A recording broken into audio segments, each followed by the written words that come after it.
Anak-anak, mari kita belajar lagi yuk bersama Pak Devi.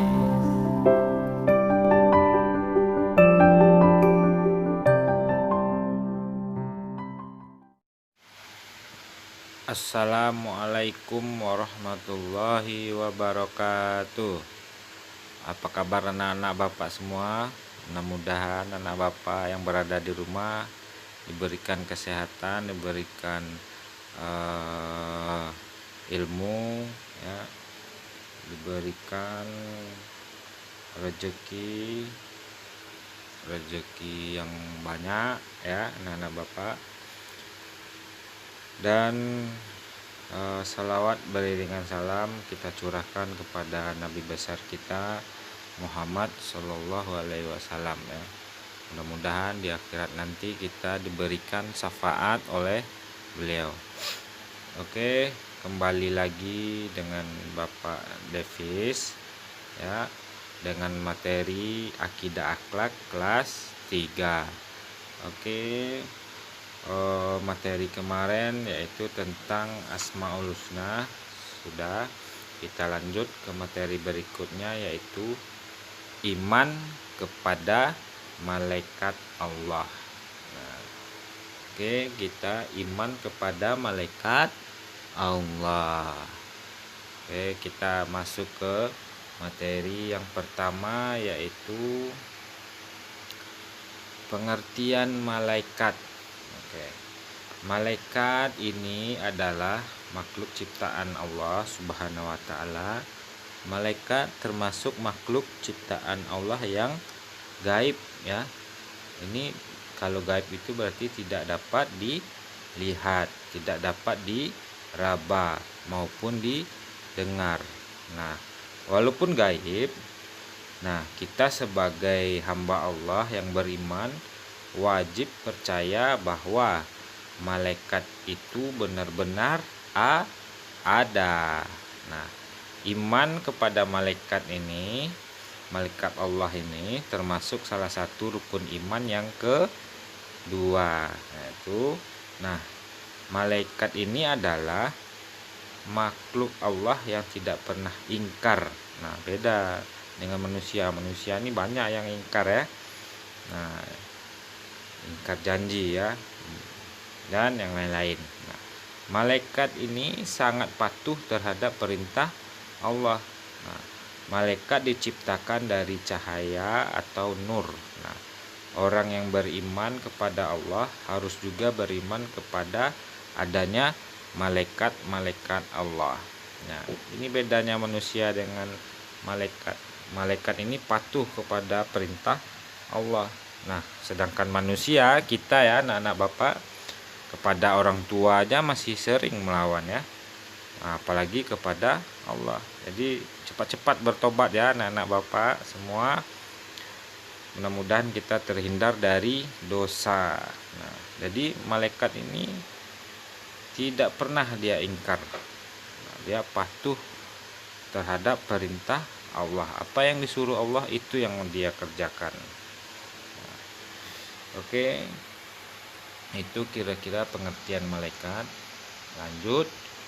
Nah, jumlah malaikat yang wajib kita ketahui. Nah, jumlah malaikat ini banyak sekali, ya. Tidak ada satupun manusia yang mengetahui jumlahnya, kecuali hanya Allah, ya, yang bisa mengetahui jumlahnya. Seperti disebutkan dalam Al-Quran surah Al-Mudaththir ayat ke-31, surah ke-74, ya.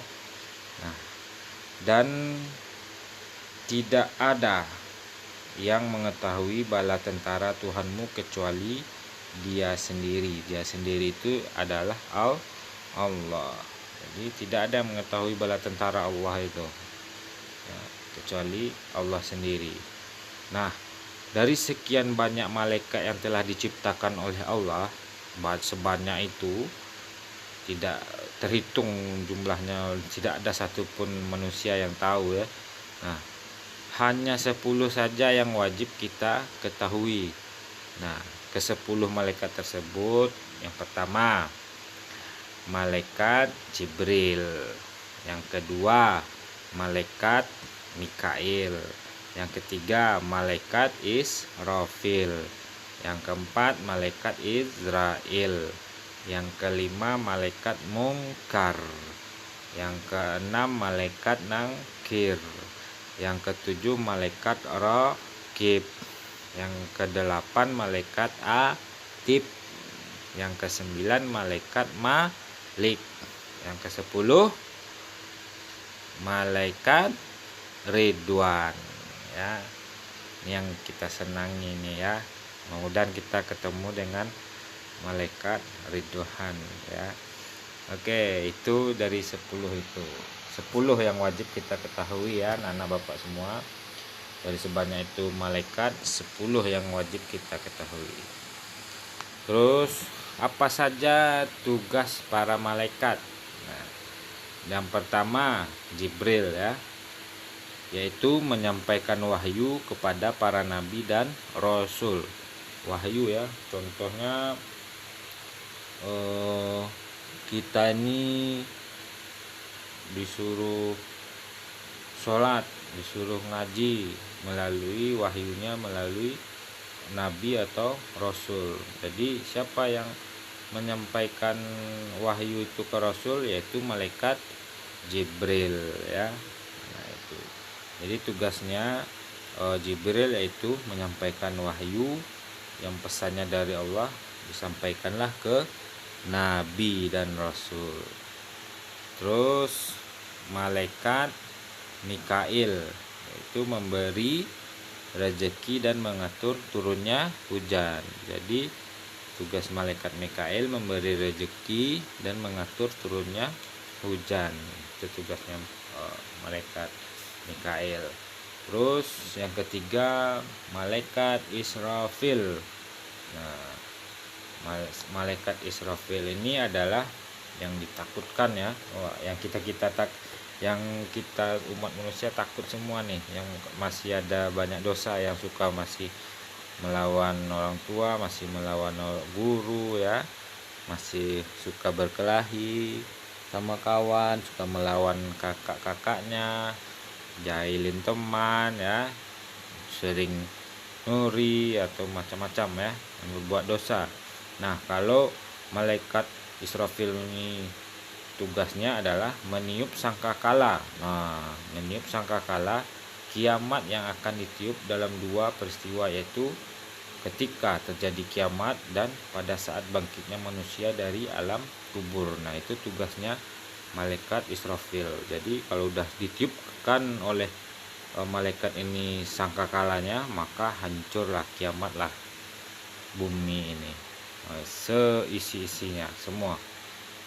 Jadi jangan sampai ditiup kita belum bertobat ya. Cepat-cepat bertobat ya anak ya. Perbanyak ibadah, sholat, zikir. Terus tugas malaikat yang keempat yaitu Israel, mencabut nyawa semua makhluk hidup jika sudah menemui ajalnya. Jadi itulah tugas malaikat Israel, mencabut nyawa. Terus yang kelima malaikat Raqib, yaitu mencatat semua amal perbuatan baik. Nah, yang keenam Atib, mencatat semua perbuatan jelek. Nah, Raqib dan Atib itu mencatat perbuatan baik dan perbuatan jelek. Terus yang ketujuh Munkar, menanyai manusia saat di alam kubur. Kalau kita sudah meninggal dunia, langsung ketemu dengan malaikat Munkar. Nah, yang kedelapan yaitu Nangkir. Nah, saat menyiksa manusia saat di alam kubur. Nah, pertama Munkar dulu. Kita ketemu dengan Munkar, ditanyai marabuka. Wah, macam-macam. Kalau kita tidak ada amalnya yang kita bawa ke alam kubur, maka habislah dicambuk oleh malaikat Nangkir, yaitu menyiksa manusia saat di alam kubur. Nah, malaikat yang kesembilan malaikat Malik, yaitu menjaga dan mengawal pintu neraka. Ia memiliki sifat yang sangat keras nih. Nah, memiliki yang tidak ada rasa belas kasih kepada ahli neraka. Kalau kita banyak dosa, nanti ketemulah dengan malaikat Malik ya. Bapak nggak sanggup ketemu dengan malaikat Malik ya. Mudah-mudahan anak-anak bapak juga jangan ketemu dengan malaikat Malik, karena tidak ada ampun ya. Kalau maka dari itu, supaya kita tidak ketemu dengan malaikat Malik ini, tidak masuk ke pintu neraka, maka perbanyaklah ibadah ya, perbanyaklah ibadah. Jangan lalaikan sholat, puasa, zakat nanti ya. Terus yang terakhir yaitu malaikat Ridwan. Nah, ini yang kita senangi, yang kita tunggu-tunggu, menjaga atau mengawal pintu surga. Ini malaikat ini mempunyai sifat yang lemah lembut, nah, yaitu untuk para ahli surga. Nah, mudah-mudahan kita semua anak-anak bapak yang kita sesama muslim, semuanya umat Nabi Muhammad masuk surga. Amin ya rabbal alamin. Mudah-mudahan ya. Terus lanjut sifat-sifat malaikat. Malaikat berbeda dengan manusia dan makhluknya yang lainnya, baik sifat maupun asal penciptanya. Malaikat ini diciptakan dari apa tadi? Nur atau cahaya, sedangkan manusia dari tanah. Kita diciptakan dari tanah ya nak ya. Nah, malaikat tidak dapat dilihat dengan mata karena makhluk gaib ya. Karena kita tidak bisa dilihat dengan mata ya, karena makhluk gaib. Nah, walaupun begitu, khusus kepada para nabi dan rasul Allah, di antara malaikat itu ada yang menampakkan diri, bahkan ditemukan oleh Allah.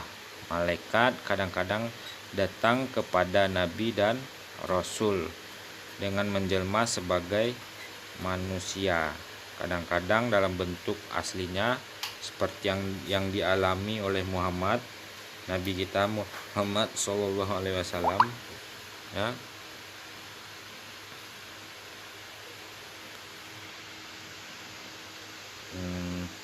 Ketika menerima wahyu, malaikat Jibril yang menyampaikan wahyu kepada Nabi Muhammad Shallallahu Alaihi Wasallam kadang-kadang datang dengan menjelma sebagai manusia dan kadang-kadang datang sebagai bentuk aslinya. Nah, kadang-kadang malaikat tersebut juga datang dengan suara seperti suara gemecing lonceng ya. Malaikat selalu tunduk dan patuh menjalankan tugas yang diberikan oleh Allah kepada mereka. Mereka atau malaikat tidak pernah menentang atau melanggar perintah Allah ya. Tidak pernah menentang atau melanggar perintah Allah, itulah malaikat. Nah, mereka tidak pernah merasakan payah, tidak ada merasakan bosan, tidak ada merasakan lelah ya, haus ya, tidak ada. Malaikat juga tidak pernah ingkar atau mengeluh. Malaikat adalah makhluk yang taat menjalankan perintah Allah. Nah, jadi mudah-mudahan kita bisa meniru sifat-sifat malaikat ya. Yang tidak pernah, yang taat kepada perintah Allah dan tidak kita langgar ya. Tidak kita langgar perintahnya, mudah-mudahan ya, amin ya robbal alamin. Oke, untuk materi tentang iman kepada malaikat Allah ini Bapak cukupkan. Mudah-mudahan bermanfaat untuk anak Bapak semua dan bermanfaat untuk Bapak. Untuk kedepannya kita amalkan yang baik-baik supaya kita masuk surga dan ketemu dengan malaikat apa tadi yang apa, malaikat Ridwan ya. Kita ketemu di situ, amin ya robbal alamin. Bapak sudahi. Assalamualaikum warahmatullahi wabarakatuh.